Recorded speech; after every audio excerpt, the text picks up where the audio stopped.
I'm really interested in the phenomena of attention. Well, I don't know if I could call it phenomena, but yeah, in attention as something that is very related to listening and what happens when you listen to something with this attention, how the material starts also, like, there's certain properties of the material that because you are listening and putting your attention towards, they start unfolding. So that process of allowing something to unfold and to exist, it's very important to me. Yeah. And the way that I find to to cultivate this is through sound, and also probably like with quite simple materials each time. I guess that what I can identify or associate with art, one of my first memories relating to that, I would say they are related to both of my grandfathers, each in very different way, actually. So first, there's my maternal grandfather, and he was someone really attached to life and very connected to joy, to spontaneity, and he will very often, just in any circumstance, he will start like, clapping hands, making rhythms, start dancing a little bit, zapateado, like flamenco style. And even though that's not framed as in an art setting, to me, there was something there that transformed completely the situation that we were in any situation, right? So it's something very small that totally creates a certain opening in the situation. And later, thinking about this and remembering these moments, I think that created some sort of impact to me, and also that what I understand as art has something to do with that. Then there's my other grandfather, so my paternal grandfather, and he had a record collection, actually. And somehow he got the sense that I was very interested in that. So very usually, every time that we will see each other, my sister and brother and I, we will go to my grandparents' place, and my grandfather, he will like say to me, hey, do you want to listen to some records? And yeah, so we will pick up one. Usually it was mostly classical music and very much like romantic period. So that's very funny. But yeah, we had this sort of ritual where we will listen to the music, not talk too much, and sometimes he will point at some detail or something, but almost in silence. And we will do this very often. I think also that affected me somehow, especially this sense of ritual, if I might say, or of creating a situation that is shared with someone else and that is sort of special and yeah, extraordinary but ordinary at the same time. There's certain aspects of those experiences, yeah, that are part of my creative process, and also of what I'm interested in when I'm creating and when I'm relating to art. Basically, yeah, this sort of ritual thing, and I mean, I call it ritual. Maybe it's not the right word, also, right? But it's about creating an environment, creating a circumstance that will allow for things to happen. Yeah, so I think it's definitely connecting to that. Yeah. First, I would say that I don't circumscribe the creative process necessarily to the process of creating something, if that makes sense. So for me, everything that happens in my life and in my very ordinary daily life participates in that process. So the creative process is not something that, to me, it's so easy to demarcate. And it's not always related to productivity. So it doesn't mean that I have to be producing something in order to be feeding this connection to creation, right? So it's kind of diffused, or it doesn't really have a start or an end. But for sure, the moment of me starting to work on something, starting to work on a piece and like actively creating a piece, yeah, there are certain patterns or certain ways that are common every time that I tend to repeat. I always try to start from very specific materials or sounds. So for instance, I will listen to a certain sound that draws my attention, or that I want to explore or go deeper into. Usually it's very simple things. And I will allow that sound to develop in space. It can be really, really very, very simple sounds, right?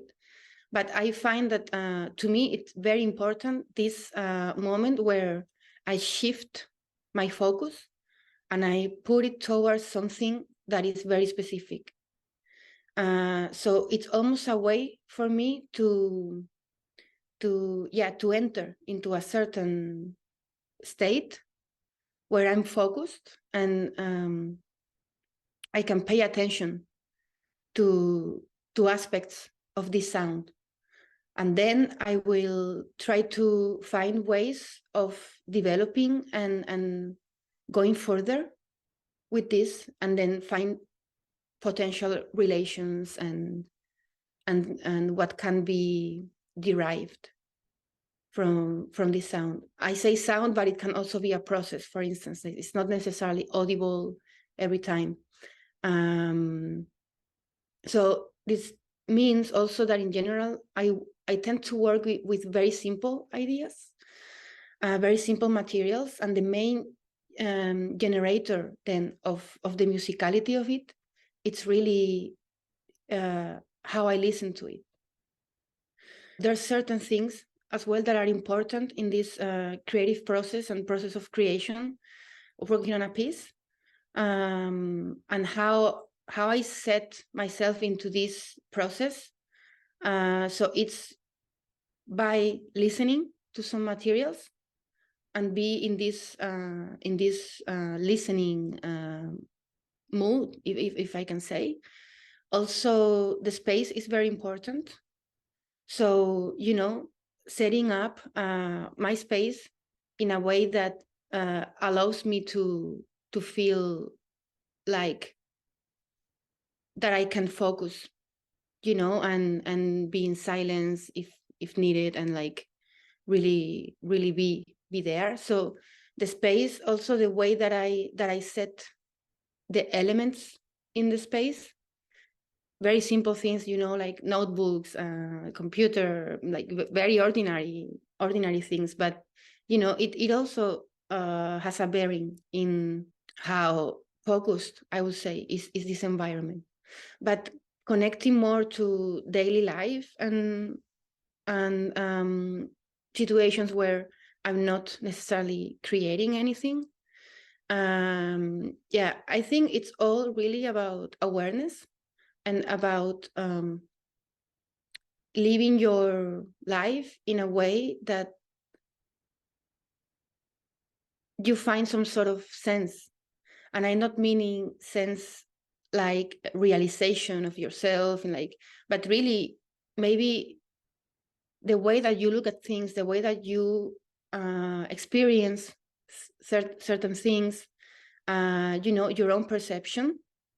I find it very interesting to try to be aware of, why do you notice a certain element in the street, and then, you know, 1 week later, you notice something similar in another situation, and then there's a sort of connection between these two moments, and like, okay, why, right? And it's all connected to your own perception and your own biography, and like, so it's just, yeah, this awareness and like this openness, like to have it as in general in your life. I find it very nourishing for the creative practice, and I like to you know, set bridges in between these very different situations. Yeah, I will say that the first challenge is to find the appropriate restriction in the choices and in the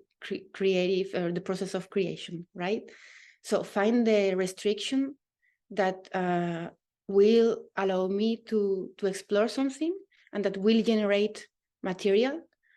All in all, keeping a certain musicality, if I might say, and keeping a certain coherence, right? So in the end, it's all about choices, and why do you make this choice and not this other choice?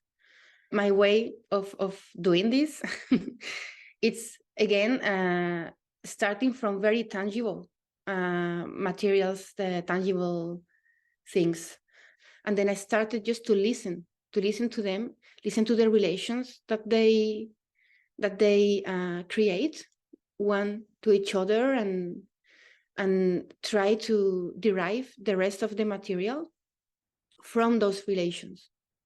So that's a way for me, like very tangible and very concrete, like, okay, what do I want to work with?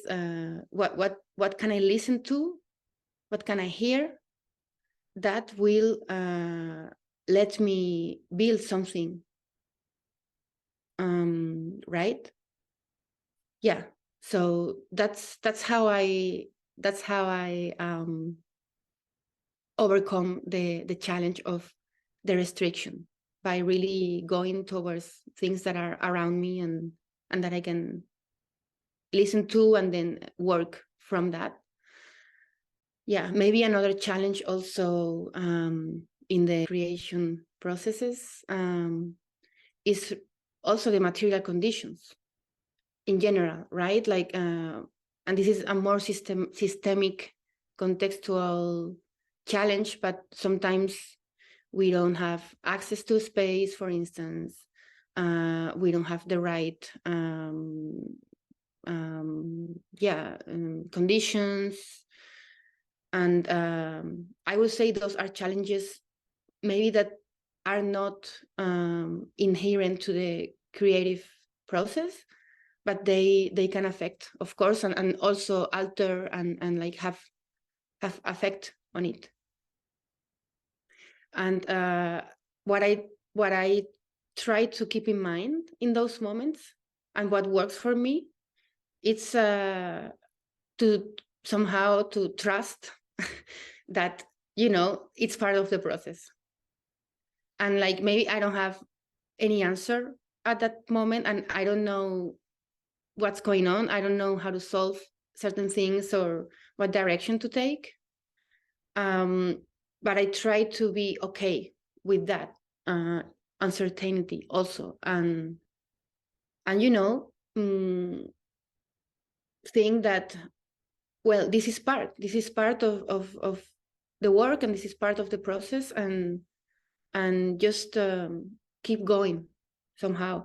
And maybe keep going means that, you know, I won't be able to write anything specific that couple of days where I feel this blockage, but I still try to continue feeding the creative process, maybe in other ways, you know, or I will go out, go for a walk, and like try to make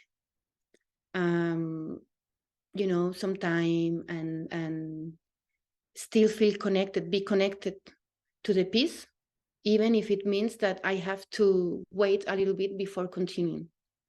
Yeah, so here I will quote Lucy Nesfree, from her very beautiful interview that she did also for this series, because her answer really resonates with how I feel as well. And it's that the artists that inspire me the most are my friends. And it's people that I work with and that I learn from. And yeah, and that I share these all processes with.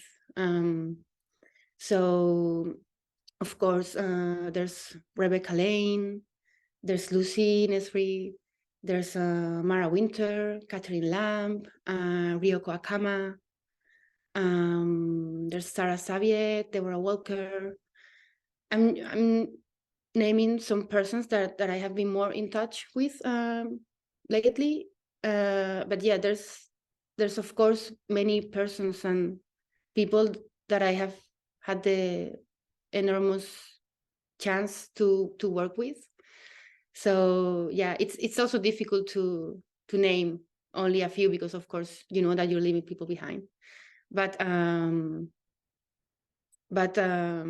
yeah, I would say that what they have in common, it's maybe a commitment to go very deep in their explorations and in their processes, and in the way that they approach sound and art and creation. So this sense of going very deep into a certain line that yeah, that is very, how can I say, very much also their way. Yeah. So it starts with a set of 9 metal chimes that have 3 different pitches, but that are tuned differently, you know. So certain chimes are tuned in A440, and other ones are tuned in A432, 444. So this creates certain relations that are very interesting to me, of course, because it generates a lot of psychoacoustic phenomena, but also microtonal friction. So it sets up at a sound that it's very textural and somehow phenomenologic in a way, and also yeah, proposing a certain mode of perception. I would say that my new piece, it's also very much about establishing a way of listening that reveals a certain richness in simple materials, and leads the motion of the whole piece. So it is by listening that we are evolving throughout the piece. I mean, obviously, this sounds obvious, but it's also, I like to, how can I say, to think about obvious things, because they're not so obvious in the end. Yeah, so it starts from this set of 9 metal chimes that have a very, very simple sound morphology. So they are almost like sine waves, in that they're really not rich, you know, in harmonic content, and the timbre is really, really, really pure in that sense. So this set of 9 chimes, when they are activated together, that creates a certain space to me. It's a way of setting up a space of entering into a certain process that is very similar to my own creation process. So I try to restitute that creation process in the moment of the realization of the piece, and in the own identity of the piece. So these chimes create this certain space that is a little bit like a thread, right? And then they allow for deriving towards the instruments and generating a certain material. So the piece, it's written in a way that there are specific instructions and material in terms of pitch that is proposed, and also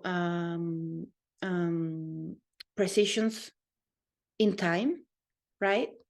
But and dynamics and timbres. But there's also a lot of open areas, and this is where what I find the most interesting and exciting is to find a way to approach this material and like bring it to life with the performers, and let them have their own input and their own agency in this process.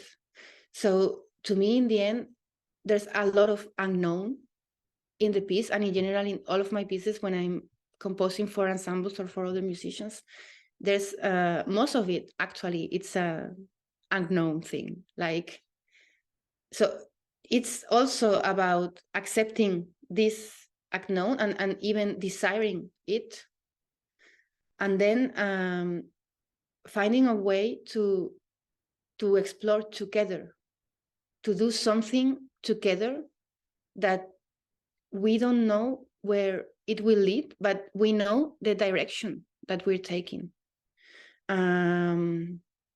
So I find that this process has a lot to do with trust. And yeah, I just love the idea of this image, right? Of a group of people discovering or something together and creating a certain environment for this to emerge. We don't know really what it is yet, but we will find out. I was lucky enough to have a workshop day with the musicians, and that was very, very helpful for me to try out ideas and materials, and also have a sense of a little bit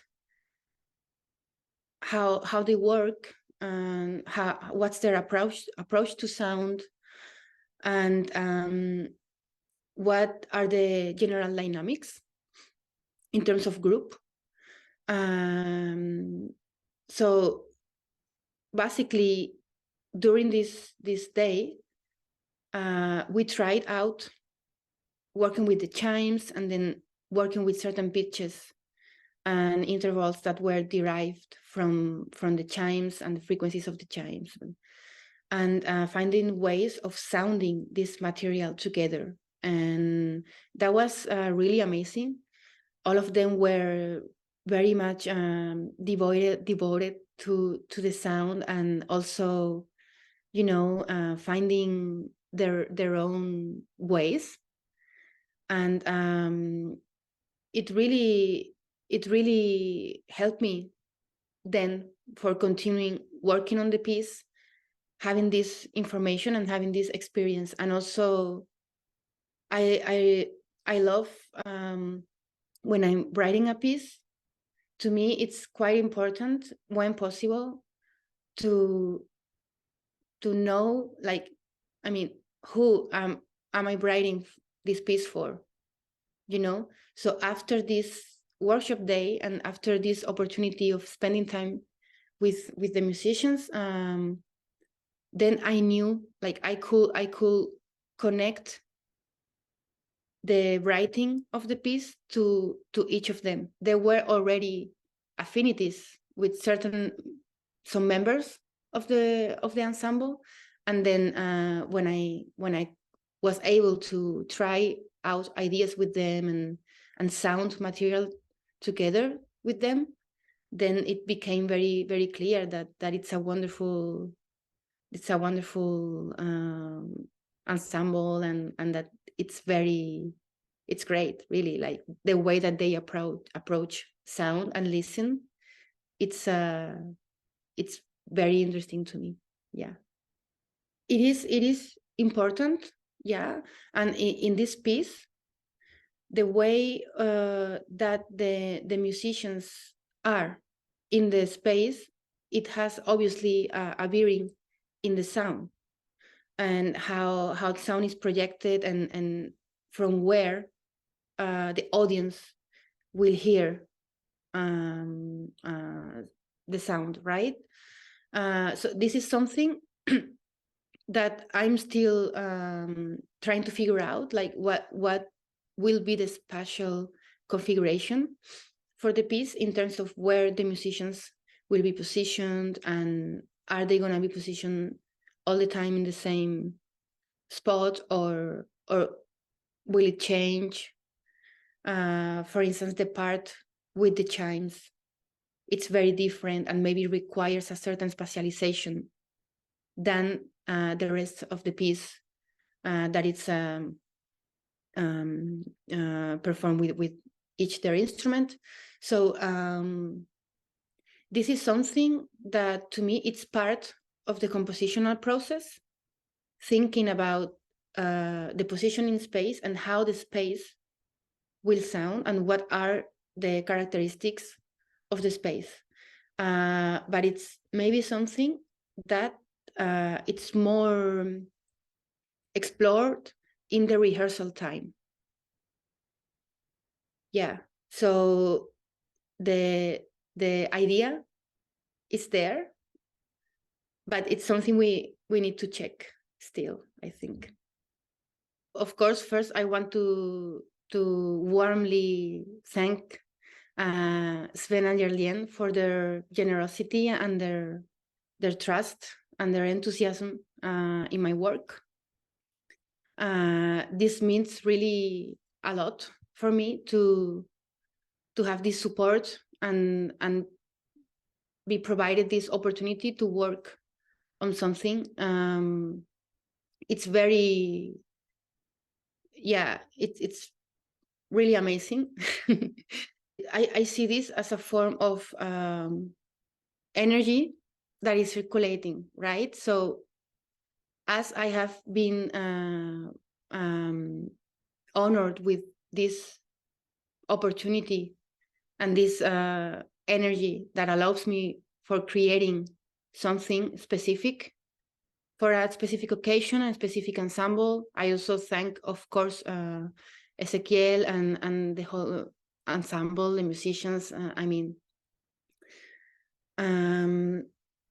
Then it means that I want to give back this energy, right? And the way that I approach my work and that I'm working on the piece is with this in mind, is to